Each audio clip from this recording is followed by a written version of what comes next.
So many of our people now that use Cosmo Park don't even realize that they're in what used to be an airport, or that they're driving on the runways.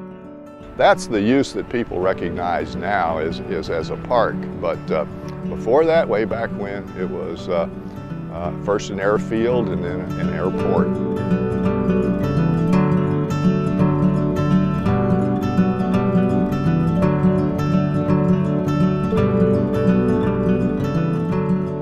We know that it was in use as a field, the Joneses Field, for flying as early as 1921. John and Tom Alton started their flying service here. They incorporated, I think, in 1926, and then bought this property, this 43 acres, from the Joneses, and made this the home place for their flying service. Directly behind me is the hangar that the city of Columbia built when they acquired it. This hangar was built probably in the 1930s, soon after they purchased this property. Early on in that period, one of the things that the federal government installed was a beacon, a light beacon. All of the navigation at that time was just by visual sighting. We're fortunate in that the old beacon, which was removed from this airport many years later, has since, about 5 years ago, been returned here. And many Columbians remember Ozark Airlines. I think they started in 1952 providing commercial service in and out of Columbia Airport, and they flew to several cities from here.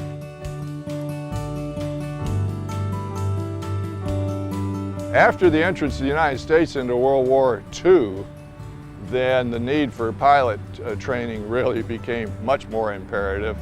And a few years later, Stevens College, as well as I believe the University of Missouri, entered into training programs out here at the old Columbia Municipal Airport. In this case, some of the first female pilots training program in the United States. They were called Flying Susies.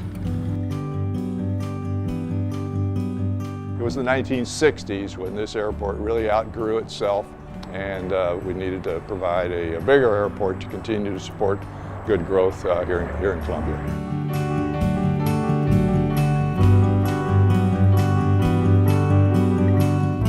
The problem was Ozark was paying notice that they were going to jets and needed a longer runway, and Columbia just completed an extension to the existing runway. And anyone familiar with Cosmo Park knows there's quite a cliff on the north end requiring a substantial fill. About 1962, FAA put out a report suggesting that there be a regional airport in central Missouri, that they would not be subsidizing two cities so close together. I brought along the airport report that was done actually in the early 60s, and they recommended the Elkhurst site. And of course, not unusual for Columbia, we had a tremendous debate within the council as to locations, some wanting it along I-70 and some at Elkhurst. So it was quite a debate that went on for a little while. Elkhurst was approved. You really have to credit the farmers down here that had to give up parts of their farm, in some cases the entire farm, and it was very emotional, not only for this farm boy, but I tried to work very fairly with those people. Anyway, the air operations moved from Cosmo to this location.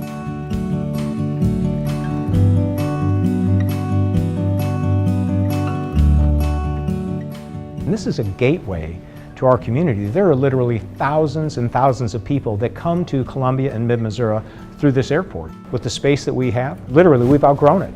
I mean, if you go to our parking lots now, they're overflowing. If you come into our concourse area, it's overflowing when flights come in here and you're waiting in baggage and on and on. Well, I think for many people, it's sometimes hard for them to realize that Columbia, Missouri is the fourth largest city now in the state of Missouri. And it's growing by leaps and bounds on a regular basis, and that's exciting. But for those people like myself and others that have been around our community for a long time, we don't realize that that's taking place and how exciting that is. And when that takes place, you've got to have air service, and you have to have a facility like Columbia Regional Airport that can be able to support that type of growth and the type of expectations that we have for one of the largest communities in our state. It's critically important that you have air service and an airport that can be able to satisfy the needs that we have. And whether it has to do with our medical community, whether it's the University of Missouri, Stevens College, Columbia College, whether it's Columbia Public Schools or our business community or tourism, it's tremendously important to have a facility that can be able to accommodate the many people that want to come to Columbia and do business in our area. A larger airport for Boone County, for Columbia, for the regional area means more flights. It means the ability to attract different airlines in here so that you're not dependent just upon American Airlines, which means that ticket costs will be more competitive, which means we will be able to attract those businesses, those conferences. We will be able to attract those folks that kind of marked Columbia off as a destination because they couldn't get here easy. The easier you can get to a destination, the better it is for the destination and therefore for the economy. And it's nice not to have that 2-hour or 2.5-hour drive to St. Louis or Kansas City. Absolutely, I always check here first. You can drive to the airport, you can park close, you know, it's fast, convenient, and that's worth quite a bit.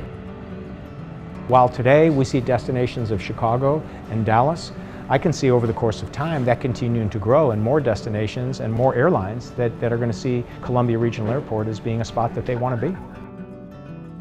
COU means there sooner, home faster.